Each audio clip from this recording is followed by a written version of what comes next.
Hello, everyone. Thank you very much for inviting me to give a keynote speech for the conference. It's my honor to be doing this for a few years already. So really excited to share our new paper on a very, we believe, um, upcoming topic of using generative AI tools in education. So we were very much interested in this topic because um, LLM and generative AI have made a huge impact on the society, at least being so popular that almost everyone in our society has become aware of the use as well as the power of Gen AI. And if you think about, business and public policy issues, we often ask the question of how we should be using generative AI in an effective and ethical manner. To answer that question, we need to really go to the root of it, of how the education system can actually adapt to and influence in a positive way about the use of generative AI. And in this particular paper, we are looking at a very different angle. We're trying to see when using generative AI with academic verification of the information generated by the LLM or generative AI, how would that really impact the student performance as well as the attitudes towards generative AI? And this topic is very much upcoming with the use with the debates around Gen AI, misinformation, and hallucinations. So we're very excited to share the result from this research. So, just a little bit about the context of the research. We're trying to see how what's going to be the best, the most effective way to incorporate LLM generated information in education and then in training as well as human resource management. The context is very much upcoming. We're seeing a very much a rapid rise of generative AI in education. The main challenge is going to be the accuracy or the hallucination of generative AI, how we can actually tackle and prevent that. What's the best way for us to introduce these concepts to our students, apart from the academic integrity, as well as how to keep students engaged in this new innovation and pretty much feeling inclusive as part of the education journey. The new rise of generative AI also produces lots of opportunities for us, academic as well as for our students. It helps with reducing time and work related to AI. AI can also help with, creating and perfecting some cost-specific materials. So the innovation in this particular paper is that we are not just simply use generative AI, but we're trying to have some academic verification of the information being used to produce course material. And then we're trying to see how that would really affect the students. So the first question is going to be, can these academically verified AI generated materials can actually improve the students' performance? Our quick answer with some evidence is yes. Would that really affect a student attitude? Anecdotally, we can say yes as well to this particular question, and whether having a better, a well verified LLM generated information would that really bridge the gap in the student learnings as well as the attitudes and access to academic resources for the students. Our survey analysis, yes, we're gonna be happy with that as well. So, what we're trying to do in this particular research is we introduced this a Google Notebook LLM into the creation of our course materials. So, Google Notebook LLM is a very much a new LLM system in which it can help with summarize the information, creating interactive podcasts, creating some other forms of, for example, notes, study notes, FAQ information, as well as quizzes from a PDF. And the difference from Notebook LLM with other form of LLM is that Google Notebook LLMs only uses information supplied by us through the uploaded sources. So, for example, here I'm trying to upload it. I'm trying to upload some information from my materials, my slides, lecture slides. So the LLM is going to be using only the information from this slide. And because of this, the amount of hallucinations or inaccuracy would hopefully diminish. So, as I've been mentioning, it is an AI-powered tool. It's grounded in your content, so it's different from a standard chat box because it only uses the sources that you applied to it to generate the response. You can think about it as some sort of personal expert from the information that it can matters most to you. So you can actually ask LLM, the notebook LLM, to really give you some good information that you want students to learn. It can generate summaries, FAQs, study guides, even audio overviews that turns your document into a podcasts. Okay, so it's pretty good. Now, before we move on, let me address a few of the privacy concerns. So, the thing we upload would not be used to train the AI models. That's going to be very good for copyrighted information as well as your privacy. Notebook LLM does not also perform external web searches so that your data is going to be kept within a closed system. Privacy really matters. And for some of the schools that are lucky enough to have Google Workshop Workspace for education, then your data is not going to be subjected to human review. Okay. Now, the other thing is that for ownership and copyright, you retain the ownership of any intellectual property you hold in the content that you upload. But also you are responsible for checking the information and respecting any of the copyright law. Okay, so one guide is do not share copyrighted content without the necessary rights to do that. Okay, so those are very much the disclaimers about using the data, the tools. So um, so how do we address the issue of AI hallucination? So what we did was that we hire a GTA to support the fact checking of the materials. So the GTA went through the podcast, the FAQ, and the study notes with the quizzes to verify and make sure that there's no hallucinations and the information is consistent with the materials that we provided. Okay. Now, most of the materials generated were pretty good already. They have less hallucination, essentially because the generated materials rely only on the information and the data provided by us. So, not from their training data. So that really helps. And the use of the GTA really helps us with checking and verifying the information. And it actually helped with the saving time as well. The GTA said that each set of materials take around 30 to 40 minutes to complete, and about a few minutes to upload to our virtual learning system. There were some occasional requirements to actually redo the prompts or to remove some vague information or some hallucinations, but overall a very efficient and in a way correct process. Okay, and this actually is very much consistent with previous literature, in which we were told that GenAI is helping with saving around a third of the planning time, about a quarter of the time for high school teachers, and around 88% of surveyed teachers agreed that I actually saved some time for us.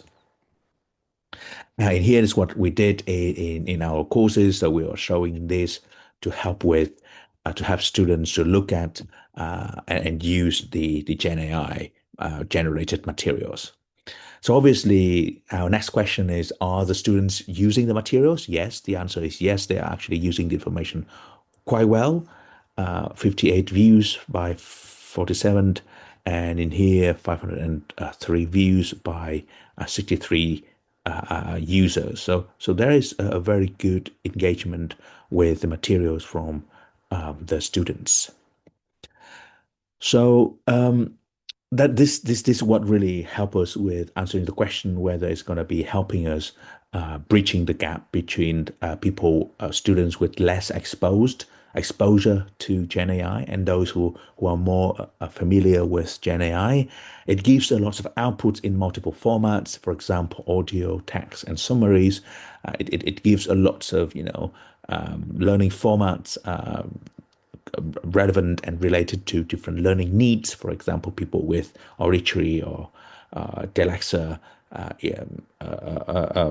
needs, or international students with perhaps less of there's some lacking in terms of the language. Although the students showed a lot of appreciation to this innovation in our way of delivering the Gen AI. Now, how can we actually evaluate the effect of this? So, do the materials actually help improve student performance? We have a very good empirical and actually unique empirical setting for our course. So, this is a course in term two, and what actually happened is that we introduced this system this year, so 24-25.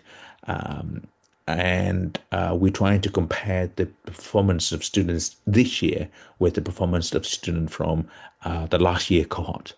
The good thing is that the two cohorts of the course, so this has only been run for 2 years, they have the same teaching, we have the same lecturers who deliver the first and the second half of the course. The two parts of the course, so the second half is taught by myself, the first half was taught by another colleague, the same TA who taught all of the tutorials and did all of the marking. Okay. And in my part, in the second part of the second year, I introduced the Gen AI generated materials so that I can see the effect of Gen AI generated materials on the performance of student on my part. So to make this a causal inference, we really believe that apart from this new innovation, there's nothing really different between what we taught last year and what we taught this year. One issue, one concern is that maybe, the measure of performance could be different. For example, the level of difficulty of the exams are different across the years. This is not the case because last year there was no one who had to do the resit for 2020, for 23, 24. And when we set the exams last year, we actually set the exams so that the resit and the main exams are pretty much comparable. And because no one took the resit in 23, 24, we were able to reuse the resit in 23, 24 as the main paper for 24 and 25. So essentially, we're having very much, a similar level of exam difficulty over the 2 years. So we're trying to attribute any of the difference in the student performance to the new introduction of the LLM generated materials in 24 and 25. Okay, and we look at the students' performance in the second part of 24-25 as the treatment group, and using the first term in 24 and 25 as the control group in this exercise. Okay.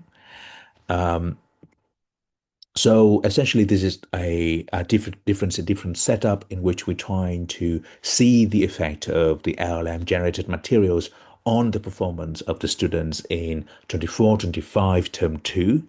We do that by comparing the differences in the performance of the students in the second part, so this year, and the first part of this year, and the difference in those parts in the last academic year, right? So the treatment effect or the effect of the LLM generated materials would be equal to the difference between the differences in this year performance between the one with and without LLM, and the differences in the performances between the two parts last year. We do this to remove all of the inherent natures of part one and part two, as well as all of the potential differences in the quality of the teaching between the two lecturers, or the difficulty of the two, parts, the two materials of the two parts. Okay. And obviously, our key assumption, without being able to check for the parallel trend, is that student performances in the two parts will follow the same trend. That is, the student will do better or worse in the same way and level across the years. With our unique setting of having the same teaching team and the same set of exams over the 2 years, we believe that this assumption is going to hold. Now, with that, I'm going to present the following graph showing our result. If our parallel trend holds, that is, the student performance would have behaved in the same way as before in the absence of the introduction of the LLM materials, then we would be seeing a drop over the 2 years, slightly drop over the 2 years in here. However, with because of my introduction in my part, the actual performance of the student would be at around 34.85 out of 50, right? So we do see the an increase of the effect of around 2.34 out of an average mark of 34.12. So it's quite good, economically meaningful, and the p-value is around 5%. So we're going to say that it is a significant improvement in terms of student performance, right? As I mentioned, the improvement is quite large. It's 2.34 out of an average of 34, so it's roughly 8% increase in the student performance. Even though students seem to perform worse in 24-25, they actually do better in part two, which has the LLM generated component. And as I mentioned, we cannot attribute this to the differences in the lectures or the difficulty of the two parts or of the cohorts. Okay, so here we have the regressions results. So okay, so before we can talk about the conclusion and some takeaway messages, let me just link our results with some of the economic and financial behaviors of people. The key idea behind our paper is actually thinking on the trade-off of using Gen AI when people decide on their AI using behaviors. On one hand, using AI can actually help with improving the efficiency of the task, but also there is a risk of hallucinations or misinformation or incorrect information. The students or users or people in our society also are facing this information and technology fatigue. There are too many tools, there are too many information, there are too many things going on in around us that we have to make a decision on what and how to choose, what and to believe in, and what we can trust, right? So beyond the academic resources provided, what can students do to actually improve their understanding of the world, as well as thinking about using them in an effective way? So our papers actually suggest that verified AI responses provide a low cost and effective way to change the behaviors of students or AI users in adopting Gen AI in their decision-making process. Students are more likely to engage with Gen AI generated materials once verified. They do benefit from it by improving their performance. These are consistent with previous economics papers on the effectiveness of Gen AI in the labor market. For example, the new paper at the QJE on the effects of Gen AI in improving the productivity of workers in call centers. And it's quite cost effective because it only takes, half an hour per lecture, about 2 hour lecture to do it. And it can be reused over a year. Um, we we are also thinking about um, we're also thinking about we're also thinking about the so this is what we were talking about, and then we were also thinking about the mechanisms of underlying our results. We found a very strong effect on student performance and some tangible effects on the staff preparation time. The latter consistent with the survey results previously done at the high school level. We believe that the mechanism underlying our results comes from the signaling and the authority biased theory. Now, academic verification can work as a stamp of duty, of quality, signaling the usefulness of the materials based on the very famous paper by Alkalov in 83, thereby reduce misinformation as well as increase the participation and confidence of the students in adopting AI-generated materials. The academic verification also work as a form of authority bias, right? Giving the student a sense of having some authority confirmation of the results.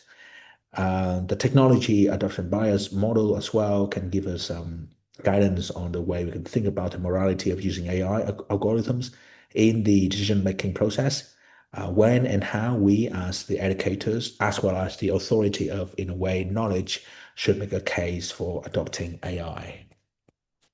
Some implications and business for business and public policy makers. We can think about the results as a sort of evidence for the experts' views as an important force in fighting against misinformation. So beyond the social economic factors associated with the variations in the probability of selecting true information from this paper published in the top economics journals, we can believe that having some rubber stamp of experts on the quality of AI generated materials can actually boost public confidence in the use and the adaptation of AI.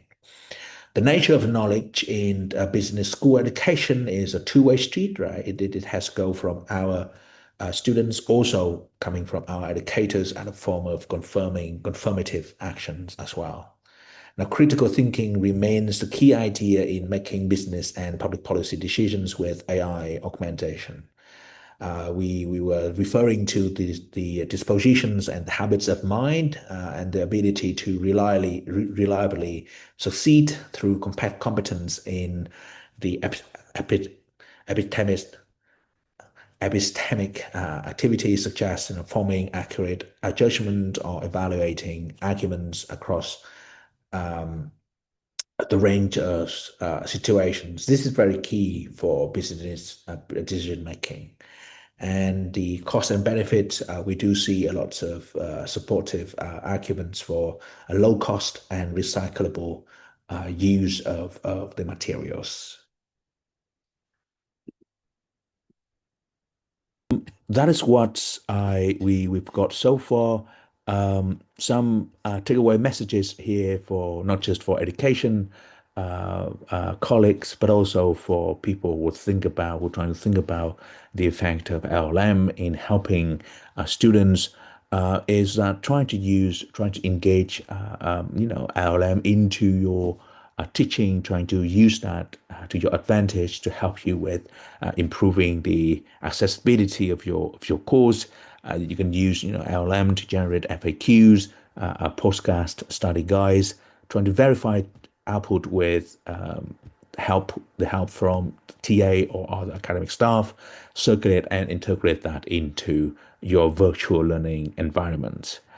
What we really want to say is that that actually brings about some significant effect on student performance. It actually saves time. It's one-off. It's easy to scale and to replace. Students can do actually use the materials. They actually enjoy them. appreciate them and actually materially help them. It could also really help with the sustainability of your course, reduce the time, improve the student performance and experience, as well as the inclusivity. And this is something that we really care in terms of, breaching the gap in the training for the labor market, when and how we can actually use Gen AI and LLM in supporting us in training the next generation of the labor market. And in my view, this is a very good and hopefully an innovative way to do that, trying to save our times of the trainers, but also giving some academically verified information for the learners. That is the way to have sustainable effects on the labor market. So thank you very much to everyone. It is a very much an ongoing research, pedagogical research, as well as some academic interest in here. So I hope it gives you some food for thought, and very much happy to speak with anyone about any part of the research. So thank you very much. Thank you.